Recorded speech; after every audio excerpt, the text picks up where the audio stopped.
तो हमारा एक्सपीरियंस तो जो ऊपर आने का था वो बहुत ही अच्छा था। तो हमारे गांव के जो लोग हैं उनसे भी यहाँ का एक्सपीरियंस पूछते हैं कि ऊपर आते समय आपको कितनी थकान लगी नहीं लगी। तो यहाँ पे है दादी जी हमारी।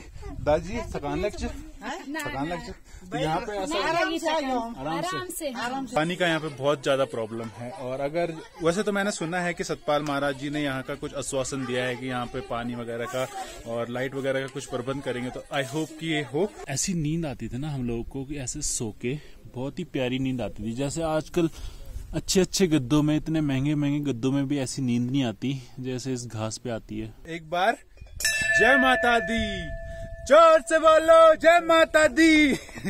पिछली वीडियो में हमने माँ ढांकरी दीबा यानी कि छोटी दीबा के दर्शन किए थे और आज की वीडियो में हम बड़ी दीबा यानी कि खाटली दीबा के दर्शन करने वाले हैं। पिछली वीडियो में मैंने आपको यहाँ आने के रास्ते, कहाँ आप रह सकते हैं, कहाँ कहाँ जा सकते हैं और भी बहुत सारी बातें बताई हुई हैं, तो आप पिछली वीडियो भी देख सकते हैं। लिंक नीचे डिस्क्रिप्शन में है। अभी वैसे हमारे जो गाँव के लोग हैं बहुत सारे आगे चले गए हैं और हम 3-4 लोग हैं जो कि अभी पीछे हैं। तो हम कोशिश करेंगे कि उनके साथ ज्वाइन हो और उनके साथ जो है कि माता के जयकारे लगाते लगाते हम ऊपर मंदिर पहुंचे। चलो फिर चलते हैं माता के दर्शन करने। तो एक बार आप और मैं जयकारा लगाते हैं, जय माता दी। यहाँ से सफर होता है हमारा शुरू माता के दर्शन करने के लिए। जय माता दी, जोर से बोलो जय माता दी। अकेला अकेला हूँ मैं यहाँ से और ऊपर का जो सफर होने वाला है वो होने वाला है अराउंड 4 किलोमीटर का, जो कि पूरा पैदल सफर है। अगर आप ट्रैवल के साथ साथ एक नेचर लवर हो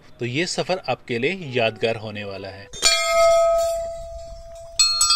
जो पीछे वाली मेरी टीम है ना यार, इन पे आवाज ही नहीं आ रही। इनको कुछ मुझे लग रहा है खिलाना पड़ेगा। खाना वाना खा के तो कोई भी नहीं आ रखा है, तो इसलिए मुझे लग रहा है इनकी आवाज़ जो है बैठ रखी है। अभी भी आप अगर मंदिर में आते हो ना तो आपकी आवाज़ में दम होना चाहिए और माता जी के जयकारे लगाने में आपको बिल्कुल भी शर्म नहीं आनी चाहिए।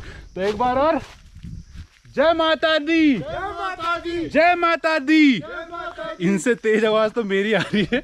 अब इतने 3-3 लोग हो तुम।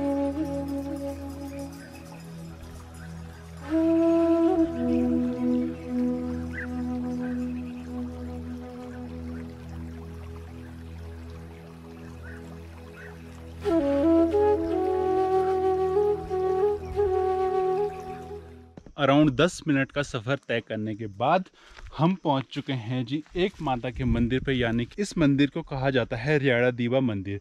तो इस मंदिर की मान्यता ये है कि जो भी औरतें होती हैं जिनकी शादी हुई रहती है ना, तो उनके अगर बच्चे वगैरह नहीं होते हैं तो वो यहाँ पे अपनी चूड़ी और श्रृंगार का सामान चढ़ाते हैं। अभी भी जैसे कि आप देख सकते हो कि यहाँ पे चूड़ियाँ चढ़ी हैं और कंघी वगैरह सब, मतलब पूरा श्रृंगार का सामान चढ़ा हुआ है। अब अगर आपको थोड़ा सा मैं पास लेके जाऊँगा ना तो यहाँ पे देखिए, तो यहाँ पे माता की एक मूर्ति है और सामने यहाँ पे पूरा जो सामान चढ़ा हुआ है ना वो पूरा श्रृंगार का सामान चढ़ा हुआ है। कहा जाता है कि यहाँ पे अगर आपने खुश मन से अपना भेंट वेट चढ़ाया और यहाँ पे श्रृंगार वगैरह का सामान चढ़ाया तो आपकी जो ये मनोकामना है पुत्र प्राप्ति वाली यहाँ पे पूरी हो जाएगी। तो ये बहुत लोगों के साथ हुआ भी है, इसलिए ही ये जो मंदिर है यहाँ पे प्रसिद्ध है। अगर आप लोगों में से कोई एक भी अगर ऐसी परेशानी से गुजर रहा है तो वो लोग यहाँ पे आ सकते हैं और खुश मन से अपनी मन्नत जो है कि यहाँ पे मांग सकते हैं। कुछ लोग तो ऐसा भी कहते हैं कि यहाँ पे इधर उधर गांव से बहुत सारी घसेरियां आती थी। उन घसेरियों में से कुछ लोग जो कि रास्ता भटक जाते थे तो माता उनको उनकी सहेलियों की आवाज में आवाज लगाती थी और उनको सही रास्ते पे लेके आती थी। वीडियो में मेरे द्वारा दी गई जो भी इंफॉर्मेशन है वो कोई भी प्रमाणित रूप में नहीं है। पुराने समय से जो भी बातें चलती हुई आ रही हैं, जो भी मैंने बचपन से सुना हुआ है, वही मैं आपसे शेयर भी करने वाला हूँ। अब हम यहाँ से लेते हैं जी विदा। अब हम चलते हैं अपने मेन गोल की तरफ, यानी कि माता के मंदिर की तरफ। तो इस सफर की जो मेन बात है ना वो ये बात है कि आपको इस सफर में थकान नहीं लगने वाली है। और जो थकान है ना बिल्कुल भी नहीं लगने वाली है। कहीं से भी आओ, दिल्ली, मुंबई, कहीं से भी आओ आप, बट आपको ना थकान बिल्कुल नहीं लगने वाली है। ये मैं आपको अपना एक्सपीरियंस तो बता ही रहा हूँ। और यहाँ पे सब लोग बोलते हैं, जितने भी लोग आते हैं ना वो बोलते हैं यहाँ पे ऊपर जाते जाते कोई भी थकान नहीं लगती और नीचे आते समय तो कोई पता भी नहीं चलता कि हम कब नीचे पहुँचे।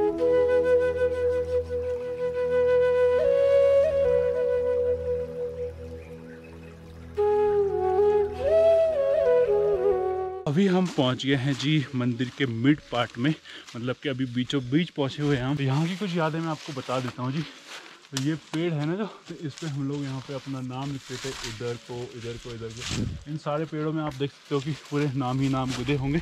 और यहाँ से एक रास्ता भी जाता है नीचे को, यहाँ से एक रास्ता जाता है जो जाता है कि लिस्टा खेत तक वो रास्ता जाता है।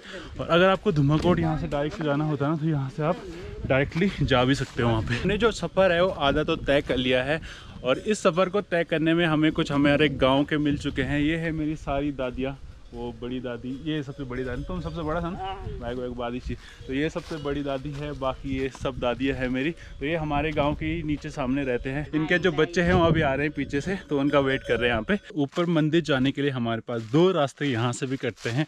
ये रास्ते कटते हैं हमारे शॉर्टकट वाले, यानी कि ये जो रास्ता जाता है ना ये वाले, तो ये कूल बनी हुई है सीधा ऊपर तक, मतलब कि ये जाता है, जो रास्ते जाते हैं ये जाते हैं एक गुफा में, एक गुफा का रास्ता बना हुआ है। तो इधर से सीधे सीधे सीधे सीधे जाते हैं।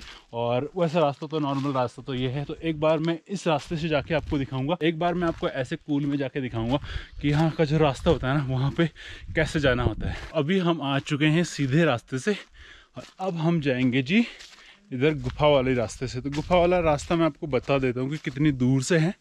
ये मतलब 3-4 बैंड होंगे, 3-4 बैंड ही ऐसे जाना पड़ता था।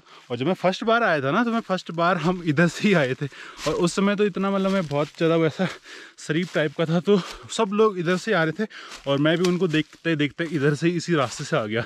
तो रोना रोना भी आ रहा था, क्योंकि इतना तेज़ तेज़ जा रहे थे ना सब बच्चे, और मुझे उनको देख के तेज़ तेज़ जाना पड़ रहा था। हमेशा ऐसा करता था, एक बार टेढ़े होके आना था, मतलब इधर से आना था, और एक बार सीधे से होके आना था। तो ये जो रास्ता है ये यहीं पे एंड होता है, और इधर से कहीं नीचे को चला जाता है। तो शायद इस साइड को गुफा भी हो सकती है, और जो कूल है यहीं पे समाप्त होती है। अब मैं ऊपर को चलता हूँ, इधर को।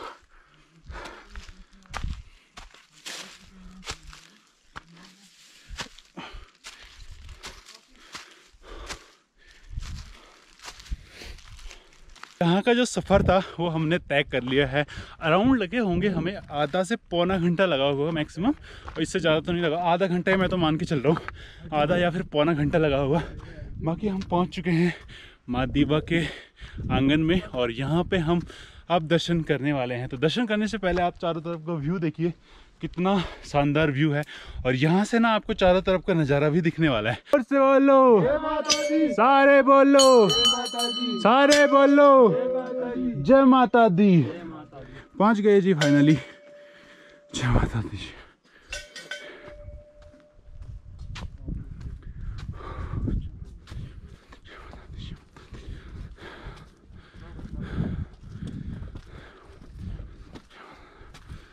जय माता दी, जय माता दी, जय माता दी, जय माता दी।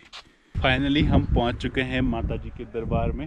ऑलरेडी यहाँ पे बहुत सारे लोग आए हुए हैं, तो यहाँ पे चल रही है जी पूजा। क्योंकि हम माता के दरबार में आए हैं, तो सबसे पहले जो हमारा फर्ज होता है वो माता के दर्शन करना होता है। अभी मैं सबसे पहले दर्शन करता हूँ, उसके बाद मैं आपको पूरा व्यू दिखाऊंगा और माता के दर्शन भी कराऊंगा। जय माता दी, जय माता दी, जय माता दी, जय माता दी।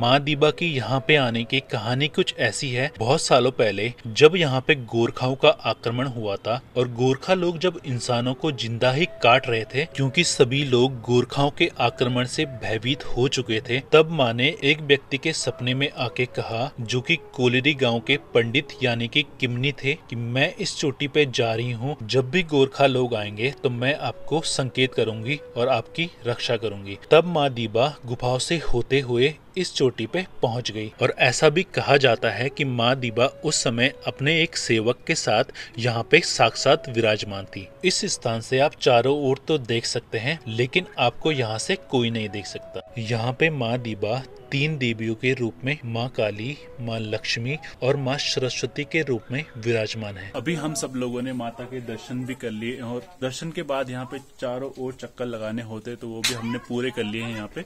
और यहाँ पे आके ना आपको ऐसा फील होता है कि जो भी आपके मन में ना, तो घर से आप सोच के आते हो कि मुझे ये मांगना है वो मांगना है, बट यहाँ पे ना आपके अंदर से कुछ भी नहीं निकलेगा। यहाँ पे सिर्फ आप दर्शन ही कर सकते हो। यहाँ पे ऐसा होता है कि माँ की इतनी कृपा है कि यहाँ पे ना आप कुछ मांग नहीं सकते। माँ सब जानती है कि आपको क्या चाहिए। अगर आप भी कुछ ऐसे ही सोच के आ रहे होंगे कि मैं माँ से ये मांगूंगा वो मांगूंगा, तो आप यहाँ पे कुछ भी नहीं मांग पाओगे, क्योंकि माँ को सब पता है कि आपको क्या चाहिए। तो यहाँ पे आप आइए, खुश मन से आइए और दर्शन करिए। तो हमारा एक्सपीरियंस तो जो ऊपर आने का था वो बहुत ही अच्छा था। तो हमारे गांव के जो लोग हैं उनसे भी यहाँ का एक्सपीरियंस पूछते हैं कि ऊपर आते समय आपको कितनी थकान लगी नहीं लगी।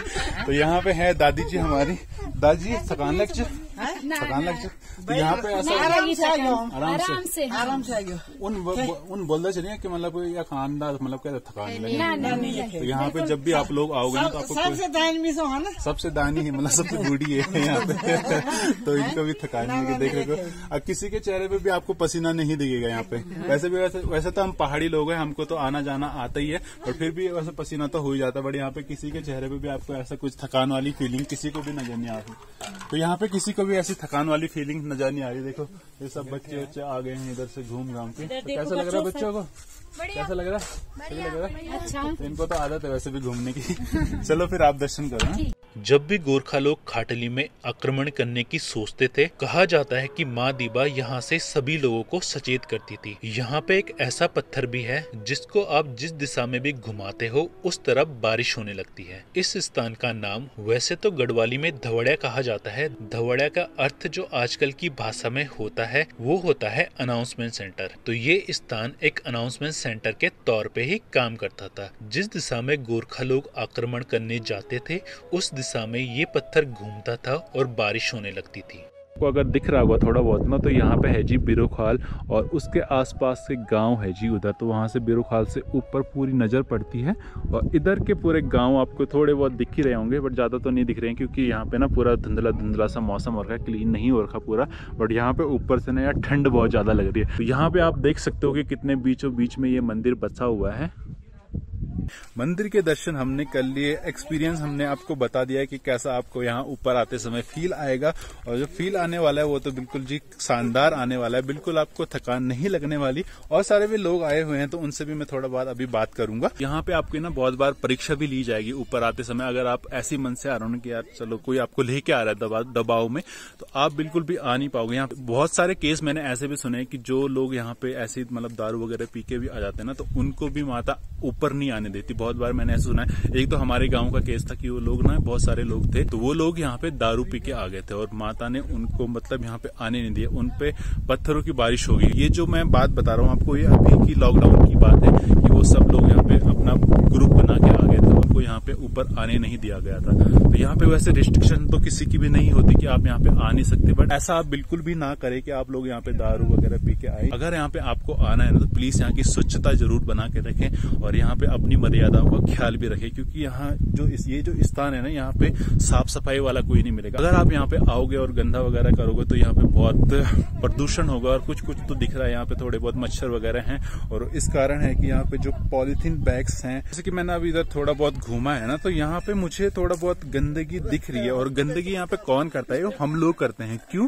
क्योंकि हम लोग नीचे से लेके आते हैं अपने लिए कुरकुरे शुरकुरे बहुत सारी चीजें लेके आ जाते हैं और ऊपर ही छोड़ जाते हैं। तो कुरकुरे वगैरह खाने में आपको कोई भी प्रॉब्लम नहीं है, पर प्लीज एक चीज का ख्याल रखें कि अपने साथ एक पॉली बैग जरूर लेके आए। आपका कूड़ा कचड़ा वगैरह है वो आप सब नीचे लेके जा सको, क्योंकि यहाँ पे यार इतना फैसिलिटी नहीं है कि इतने ऊपर चोटी में और आपके लिए सफाई वाला लगाया जाए। तो प्लीज आप इतना सपोर्ट करिए। आपका यहाँ पे स्वागत है और आप आइए यहाँ पे और माता के दर्शन कीजिए। यहाँ की मान्यता ऐसी भी है कि इधर के आसपास के चारों तरफ के जो पेड़ हैं उसको कोई बाहर का व्यक्ति नहीं काट सकता, उसको एक पर्टिकुलर जाति यानी कि भंडारी जाति के लोग ही काट सकते हैं। अगर इसके आसपास के पेड़ को कोई और काटता है तो उस पेड़ों से खून निकलता है। तो ऐसी एक कहानी मैंने और भी सुनी थी कि इधर कहीं पे नागराज जी का वास भी है, कि यहाँ पे एक पेड़ है बहुत बड़ा सा, इधर कहीं नीचे साइड है वो, शायद अभी तो पता नहीं होगा या नहीं होगा, और एक गुफा भी है वहाँ पे। तो मैंने बहुत पहले सुना। अभी हम लोग यहाँ पे आए हैं तो हम लोग सिर्फ इतने के चारों दीवारी के अंदर ही रहे हैं और इधर उधर तो जाना हमारा कभी हुआ नहीं, बट मैंने सुना था तो इसलिए मैंने आपके साथ शेयर कर दिया।